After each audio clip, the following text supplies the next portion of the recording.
بسم اللہ الرحمن الرحیم. سورۃ ہود. الف لام را حروف مقطعات. حروف مقطعات. پھر آگے اللہ تعالیٰ نے فرمایا کتاب، یہ کتاب احکمت حکمت والی آیات ہیں اس کی. یہ کتاب ایسی ہے کہ اس کی آیات حکمت والی ہیں.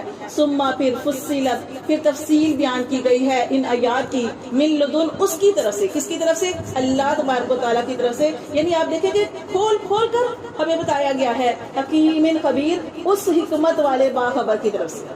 یہ اللہ تعالیٰ کے بارے میں کہا جا رہا ہے کہ یہ قرآن مجید جو ہے اللہ تعالیٰ کی طرف سے نازل ہوا ہے، اس حکمت والے باخبر کی طرف سے، اور اس کو کھول کھول کر تمہیں سمجھایا جا رہا ہے تاکہ تم سمجھ جاؤ. اور دیکھیں یہ جو سورۃ ہود ہے اس کے بارے میں کیا آتا ہے کہ حضرت ابو بکر صدیق رضی اللہ تعالیٰ عنہ نے نبی صلی اللہ علیہ وسلم سے سوال کیا، اللہ کے رسول آپ بوڑھے بوڑھے نظر آ رہے ہیں، آپ بوڑھے بوڑھے نظر آ رہے ہیں، تو آپ صلی اللہ علیہ وسلم نے کیا فرمایا؟ مجھے سورۃ ہود نے، سورۃ